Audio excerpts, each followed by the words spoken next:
재판이야. 감성팔이 하지 마. 법적으로 저 여자는 널 데려간 유괴범이라고. 아저씨 방금 하신 말 취소하세요. 우리 엄마는 안 들리는 게 아니고 나쁜 소리 안 들려 마음을 닫으신 거예요. 과연 이들에게 어떤 일이 벌어졌던 것일까요?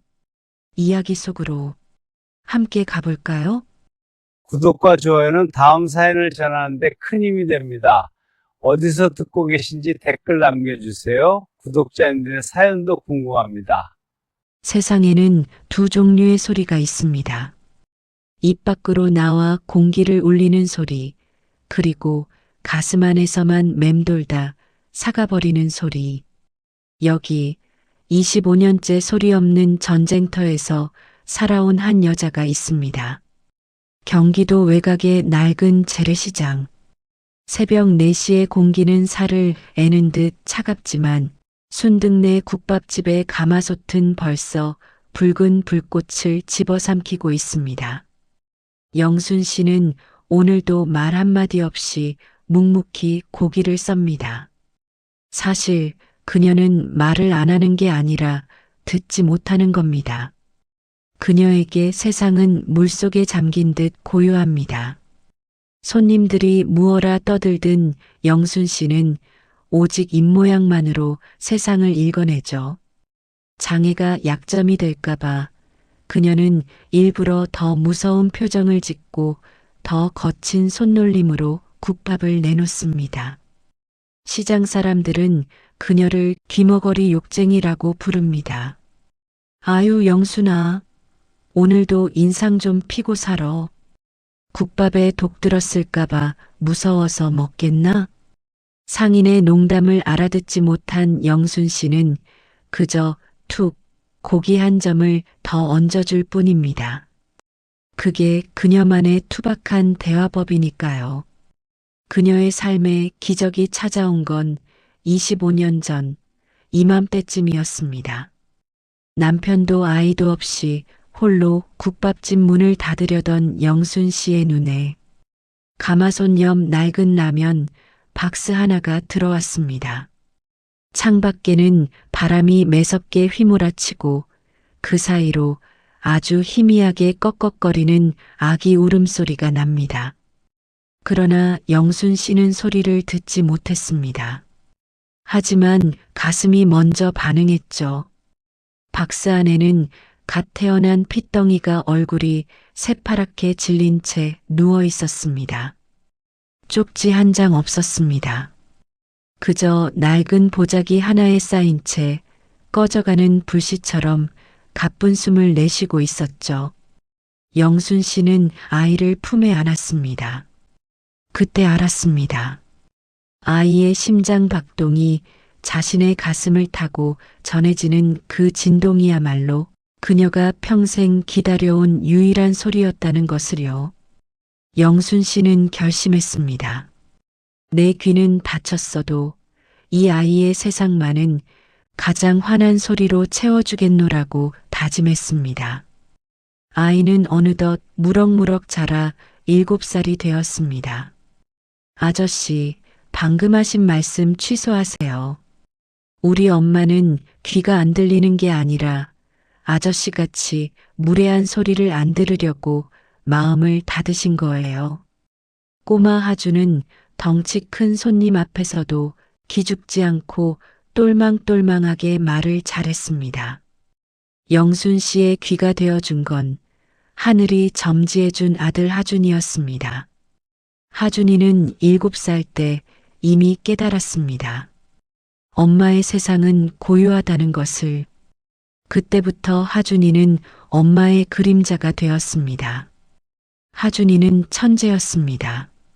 장부를 정리하고 엄마의 발소리 진동만으로 엄마가 기쁜지 슬픈지를 알아챘죠.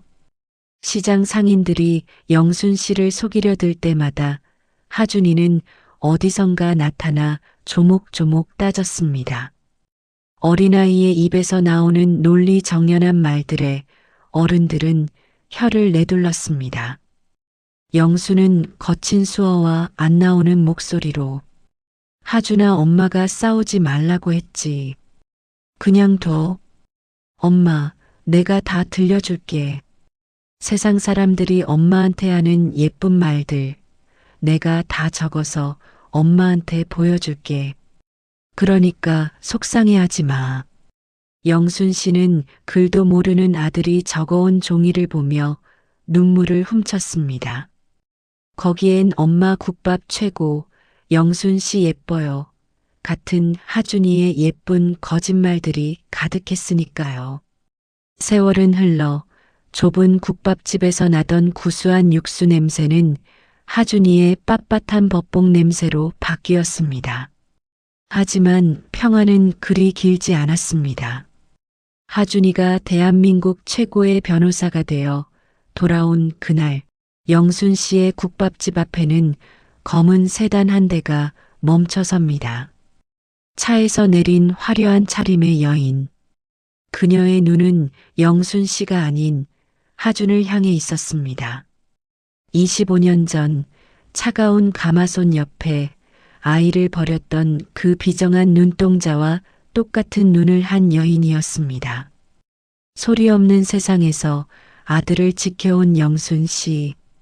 그리고 이제는 엄마의 세상을 지키려는 하준. 이들의 앞에 놓인 진실은 과연 무엇일까요? 가장 조용한 진실이 이제 곧 시작됩니다. 성공의 맛은 달콤할 줄 알았습니다. 하지만 어떤 성공은 독이 든 성배와 같죠. 개천에서 난 용이 하늘을 날기 시작할 때 그 용을 땅으로 끌어내리려는 검은 손길도 함께 움직이기 시작합니다. 법정의 의사봉 소리가 탕, 탕, 탕하고 들려옵니다. 대한민국 최고의 로펌, 그 중에서도 가장 까다롭다는 인권소송을 도맡아 승소로 이끄는 괴물. 강하준 변호사. 사람들은 그를 법정의 검투사라고 부릅니다. 하지만 하준에게 그 화려한 수식어보다 중요한 것은 퇴근길 시장 어귀에서 풍겨오는 구수한 국밥 냄새입니다. 국밥집 앞에 멈춰선 검은 세단. 그 안에서 내린 여인은 박혜란입니다. 국내 최대 식품 기업 성진푸드의 안주인이자 25년 전 비정하게 자식을 버렸던 생모죠. 그녀는 지금 자신의 핏줄을 찾으러 온 게 아닙니다. 가문의 명예를 위협할지도 모를 과거의 흔적을 지우러 온 것입니다. 여기가 그 소문난 국밥집인가요? 환경이 참 열악하네. 이런 데서 아이를 키웠다니 유괴나 다름없지 않겠어? 영수는 박혜란의 입모양을 읽고 얼굴이 굳어졌습니다. 영순 씨는 본능적으로 느꼈습니다. 눈앞의 여자가 하준의 생모라는 것을요. 25년 전 아이를 감싸고 있던 그 비단 보자기가 이 여자의 옷감과 닮아 있었습니다. 영순 씨의 가슴이 요동칩니다. 듣지 못하는 귀 대신 심장이 비명을 지르고 있었습니다. 영수는 안 나오는 목소리로 쥐어짜듯 말하였습니다. 누구신데 남의 영업집에 와서. 함부로 말해 당장 나가요. 영순 씨의 거친 목소리에 박혜란은 비웃듯 수표 한 장을 테이블에 올려놓습니다. 그녀에게 사람의 정의란 언제든 돈으로 살 수 있는 값싼 물건에 불과했습니다. 같은 시각 하준은 성진푸드의 내부 문서를 검토하고 있었습니다. 시장 재개발이라는 명목으로 영순 씨의 국밥집을 포함한 상가 전체를 강제 철거하려는 계획. 그 중심에 성진푸드가 있었습니다. 하준은 주먹을 꽉 쥐었습니다. 자신이 지켜온 세상, 엄마의 전부인 그 국밥집을 무너뜨리려는 자들이 바로 자신의 뿌리와 연결되어 있다는 사실에 치가 떨렸습니다. 하준은 차갑게 말했습니다. 시장 재개발? 아니, 이건 명백한 사유재산 침해이자 갑질입니다. 성진푸드, 당신들이 넘지 말아야 할 선을 넘었어. 곧장 시장으로 달려갔습니다. 하지만 그를 기다리고 있는 건 바닥에 뿌려진 수표와 넋이 나간 채 앉아있는 영순 씨였습니다. 박혜란은 이미 떠난 뒤였지만 그녀가 남긴 독설은 영순 씨의 가슴을 갈기갈기 찢어놓은 후였죠. 엄마, 괜찮아? 무슨 일이야? 누가 왔었어? 영수는 수어로 다급하게 하준아, 너 여기 있으면 안 돼. 그 사람들이 왔어. 너 데려가려고. 내가 유괴했다고 신고한대. 도망가, 하준아. 영순 씨는 하준이 다칠까봐 두려웠습니다. 자신이 25년간 쏟은 사랑이 법이라는 잣대 앞에 유괴라는 추악한 이름으로 불릴까봐 겁이 났습니다. 하지만 하준은 도망치지 않았습니다. 오히려 엄마의 거친 손을 자신의 얼굴에 갖다 대며 약속했습니다. 엄마, 나 봐. 나 변호사야. 남 지켜주는 게 내 직업인데 정작 내 엄마를 못 지키면 내가 무슨 자격이 있겠어? 걱정 마. 저들이 가진 가식에 가면 내가 다 벗겨줄게. 하준은 이제 결심했습니다. 인권 변호사라는 방패를 내려놓고 엄마를 지키기 위한 가장 날카로운 창이 되기로요. 그는 성진푸드의 고문 변호사 자리를 수락하며 적진의 심장부로 걸어 들어갑니다. 적을 무너뜨리기 위해 적의 가장 가까운 곳으로 자신을 던진 것입니다. 하지만 최진호 회장과 박혜라는 하준이 자신들의 아들임을 알게 되자 부모의 정이 아닌 탐욕의 눈빛을 보냅니다. 아들의 천재성을 이용해 가문의 비리를 덮으려는 계획을 짰습니다. 낳아준 정은 돈이 되고 기른 정은 죄가 되는 비정한 현실 속에서 하준의 위태로운 줄타기가 시작됩니다. 가장 높은 곳에서 가장 낮은 곳에 엄마를 지키려는 아들. 그리고 그 아들을 다시 뺏으려 엄마를 죄인으로 만드는 친부모. 소리 없는 세상에 울려 퍼질 가장 처절한 복수극은 이제 막 서막을 올렸습니다. 과연 하준은 엄마의 명예와 국밥집을 모두 지켜낼 수 있을까요? 가장 깊은 사랑은 때로 가장 아픈 거짓말을 낳습니다. 아들의 앞길이 칠흑 같은 어둠에 잠길까봐 스스로 벼랑 끝으로 걸어 들어가는 사람이 있습니다. 우리는 그것을 엄마라는 이름으로 부르죠. 차디찬 취조실의 형광등 불빛 아래 영순 씨가 앉아 있습니다. 평생 정직하게 국밥을 말아오던 그녀의 손에 지금은 차가운 수갑이 채워져 있습니다. 성진푸드 최진호 회장의 계략으로 25년 전의 인연은 아름다운 거둠이 아닌 추악한 유괴로 둔갑해버렸습니다. 강영순 씨, 입모양 잘 보세요. 아기 부모가 찾고 있었는데 당신이 욕심나서 데려간 거 맞죠? 좋게 말할 때 자백하세요. 그래야 아드님 앞길이라도 열어주죠. 영순 씨는 알고 있습니다. 자신이 끝까지 결백을 주장하면 성진푸드의 거대한 권력이 하준을 가만두지 않을 것이라는 사실을요. 아들이 이룬 그 눈부신 성공이 자신의 고집 때문에 한순간에 물거품이 될까봐 두려웠습니다. 그녀는 평생 배워보지 못한 가장 어려운 거짓말을 수어로 내뱉습니다. 영수는 수어로 천천히 그러나 단호하게 말했습니다. 그래요. 내가 훔쳤어요. 그 집 아들인 거 알고 돈 좀 뜯어낼까 싶어서 내가 그랬어요. 목소리는 나오지 않았지만 그녀의 떨리는 손가락이 세상에서 가장 아픈 고백을 하고 있었습니다. 취조실 밖에서 이 광경을 지켜보던 하준의 심장은 갈갈이 찢겨나갔습니다. 박혜라는 승리자의 미소를 지으며 하준 앞에 나타납니다. 그녀에게 하준은 되찾고 싶은 아들이기 전에 자신의 과오를 덮어줄 완벽한 도구였습니다. 봤니? 저게 내가 믿어온 엄마의 본 모습이야. 유괴범의 아들로 살지, 성진푸드의 후계자로 살지. 영리한 너라면 답을 알겠지? 하준은 주먹을 너무 꽉 쥐어 손톱이 살을 파고들어 피가 맺혔습니다. 하준은 낮게 깔린 분노의 목소리로 말했습니다. 당신들이 인간이야?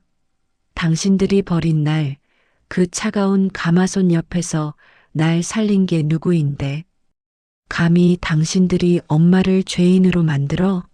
하주는 그 자리에서 무릎을 꿇지 않았습니다.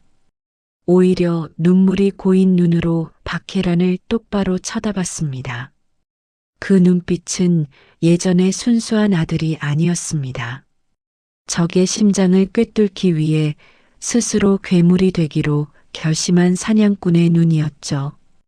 영순 씨가 유치장에 갇힌 뒤 국밥집은 순식간에 난장판이 되었습니다. 유괴범의 가게라는 낙인이 찍힌 벽엔 빨간 스프레이로 욕설이 적혔습니다. 평생을 함께해온 시장 사람들도 하나둘 고개를 돌렸습니다. 하주는 텅 빈 국밥집 한가운데 앉아 엄마가 남긴 마지막 흔적을 더듬습니다. 하주는 영순이 항상 쓰던 구멍난 고무장갑과 낡은 앞치마를 발견하고 소리내어 엉엉 울었습니다. 엄마는 소리를 듣지 못해도 세상을 원망한 적이 없었습니다. 오직 아들의 웃음소리를 듣지 못하는 것만이 유일한 한이라 말하던 사람이었습니다. 하주는 깨달았습니다.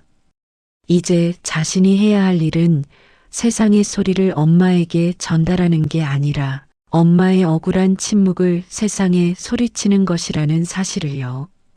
하준이는 속으로 다짐했습니다. 엄마, 조금만 기다려. 엄마가 나한테 가르쳐 준 건 침묵이 아니라 정이었다는 거. 내가 꼭 보여줄게. 하주는 밤을 새워 성진푸드의 내부 기밀 자료들을 파헤칩니다. 최진호 회장이 비자금을 만들기 위해 시장 상인들을 어떻게 이용했는지, 그리고 25년 전 하준을 버릴 때 공모했던 비리 형사와의 기록까지. 그는 자신이 가진 변호사 자격증을 걸고 일생일대의 도박을 준비합니다. 하지만 상대는 거대한 자본과 권력을 쥐고 있습니다. 하준의 움직임을 눈치챈 최진호 회장은 하준을 변호사 협회에서 영구 제명시키기 위한 공작을 시작합니다. 벼랑 끝에 선 아들과 감옥 안에 갇힌 엄마. 피보다 진한 것은 사랑일까요? 아니면 증오일까요? 소리 없는 세상에서 가장 위대한 증언이 시작되려 합니다. 진실은 가끔 가장 조용한 곳에 숨어 있습니다. 모두가 화려한 말잔치로 서로를 속일 때 아무 말도 할 수 없는 이의 손끝에서 가장 뜨거운 고백이 시작되기도 하죠. 오늘 그 침묵이 거대한 성벽을 무너뜨리려 합니다. 서울중앙지방법원 제12형사부. 대한민국을 뒤흔든 성진푸드 후계자 유괴 사건의 공판이 열렸습니다. 방청석은 기자들과 호기심 어린 구경꾼들로 가득 찼습니다. 피고인석에는 죄수복을 입은 영순 씨가, 그리고 검사석 옆에는 성진푸드의 막강한 변호인단이 자리하고 있습니다. 영순 씨는 아들을 보며 희미하게 웃어 보입니다.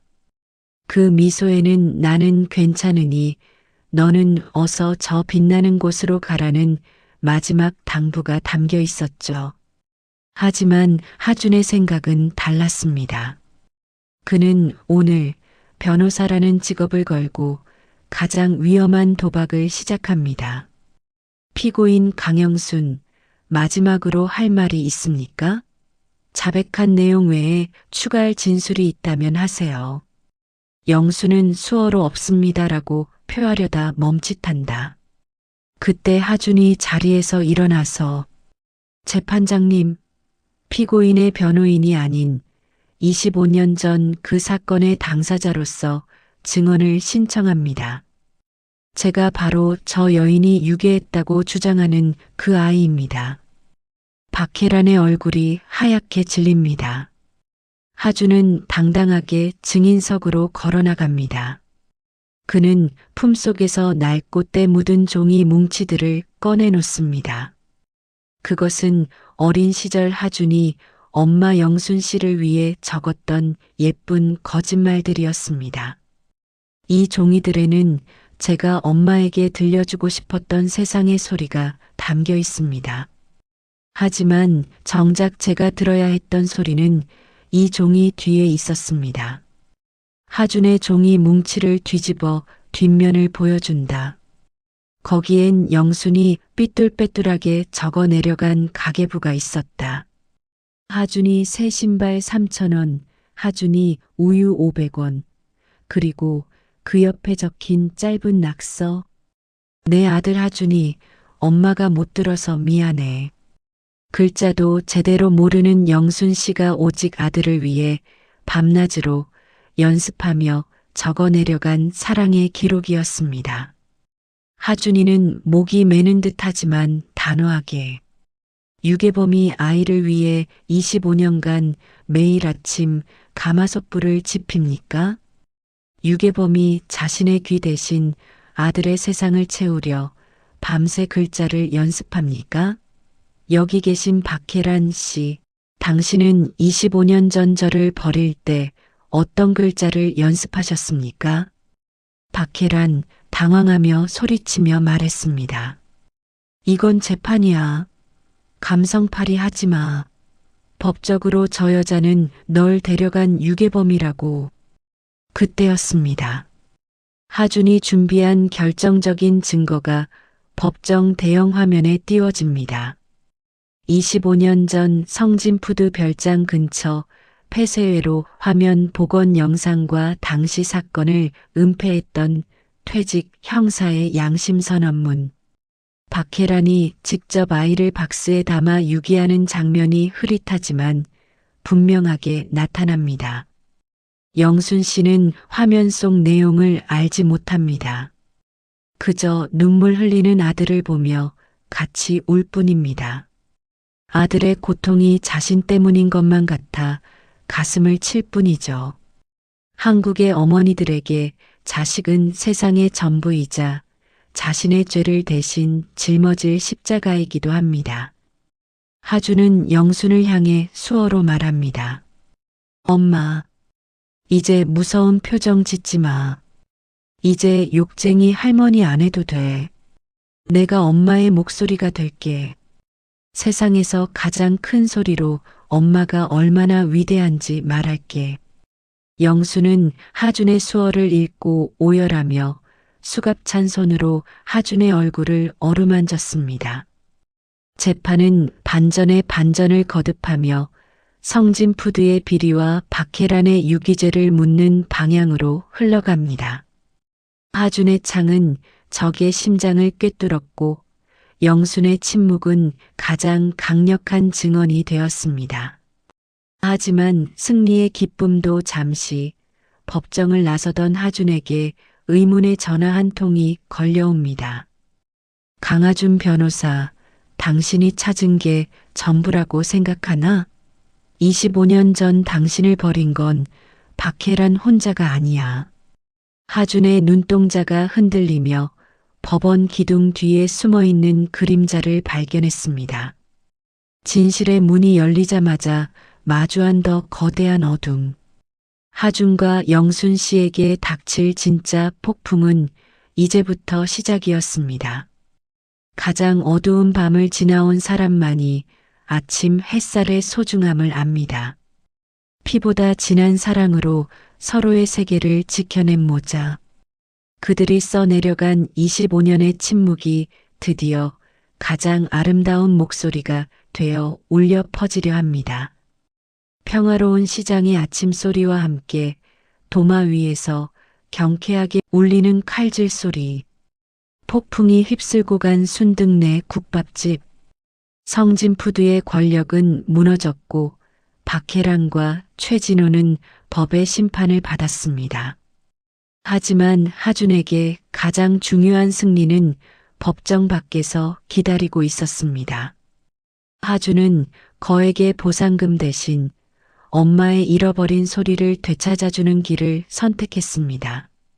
하준은 수술복을 입은 영순의 손을 꼭 잡고 수술실 앞까지 배웅합니다. 인공어우 수술. 누군가에겐 흔한 의료 기술일지 모르지만 영순 씨에겐 아들의 목소리를 담을 수 있는 기적의 문입니다. 수술을 마치고 회복실에 누운 영순 씨의 머리 위로 하얀 붕대가 감겨 있습니다. 소리 없는 세상에서 평생 아들의 그림자로 살았던 여자는 이제 아들의 진짜 목소리를 마주할 준비를 합니다. 며칠 뒤 드디어 붕대를 푸는 날입니다. 의사가 영순 씨의 귀에 부착된 외부 장치를 조심스럽게 켭니다. 처음으로 들려오는 낯선 기계음과 웅성거리는 소음들. 평생 잠잠했던 고막에 쏟아지는 소리의 파도는 너무나 거칠고 두려웠으니까요. 하주는 영순의 눈높이에 맞춰 앉아 따뜻하게 미소를 지으며 엄마, 들려요? 제 목소리 느껴져요? 영순은 눈을 크게 뜨며 하준의 입술을 쳐다보다가 이내 소리가 나는 귀 쪽으로 고개를 돌립니다. 영순 씨의 눈에 파르르 경련이 일어납니다. 평생 입모양으로만 읽어내던 그 단어들이 이제는 공기를 타고 영혼을 두드리기 시작합니다. 영순 씨가 처음으로 듣게 된 소리. 그것은 웅장한 음악도 화려한 찬사도 아닌 25년 전 가슴의 진동으로만 느꼈던 그 아들의 목소리였습니다. 영수는 갈라지는 목소리로 쥐어짜듯 말하며 아, 준아, 내 목소리가 이랬구나. 꼭 천사 같네. 하준과 영순을 끌어안고 참았던 눈물을 터뜨립니다. 두 사람은 병실에서 한참을 울었습니다. 영순 씨는 아들이 부르는 엄마라는 평범한 단어 하나에 지나온 25년의 고통이 모두 씻겨 내려가는 것을 느꼈습니다. 사랑은 귀로 듣는 것이 아니라 마음으로 받아 적는 것임을 이들은 서로의 눈물을 통해 증명하고 있었습니다. 다시 국밥집에 손님들이 북적이고 웃음소리가 새어나옵니다. 몇 달 뒤 시장 어귀에는 새로운 간판이 하나 더 걸렸습니다. 순득네 국밥 바로 옆 작지만 단단해 보이는 하준 법률사무소. 하준은 화려한 로펌의 제안을 모두 거절하고 엄마의 곁을 선택했습니다. 낮에는 국밥을 배달하고 저녁에는 억울한 시장 사람들의 이야기를 들어주는 변호사. 사람들은 그를 시장통의 수호신이라 부릅니다. 하준과 영순, 나란히 앞치마를 두르고 국밥솥 앞에 서 있습니다. 영순 씨는 이제 더 이상 무서운 표정을 짓지 않습니다. 손님들이 건네는 시시콜콜한 농담에 서투르지만 따뜻한 대답을 건넵니다. 국밥 좀 더 줘요. 라는 말에 알았어. 듬뿍 줄게. 라고 답하는 영순 씨의 얼굴에는 세상에서 가장 화난 소리가 가득합니다. 엄마, 오늘 저녁은 우리 시장 사람들 다 불러서 잔치할까요? 엄마 국밥이 세상에서 제일 맛있다는 거 소문 다 났잖아요. 그래, 하준아. 우리 하준이 목소리 들으면서 만드는 국밥인데 맛이 없을 수가 없지. 두 사람이 서로를 보며 환하게 웃습니다. 세상에는 여전히 소리 없는 전쟁터에서 홀로 싸우는 이들이 있습니다. 하지만 기억하세요. 진실은 결코 침묵하지 않으며 사랑은 어떤 장벽도 뚫고 결국 전달된다는 것을요. 영순 씨와 하준이가 우리에게 들려준 가장 시끄러운 진실은 바로 이것입니다. 사랑은 듣지 못해도 들리고 말하지 않아도 전해지는 법이라는 걸 말이죠.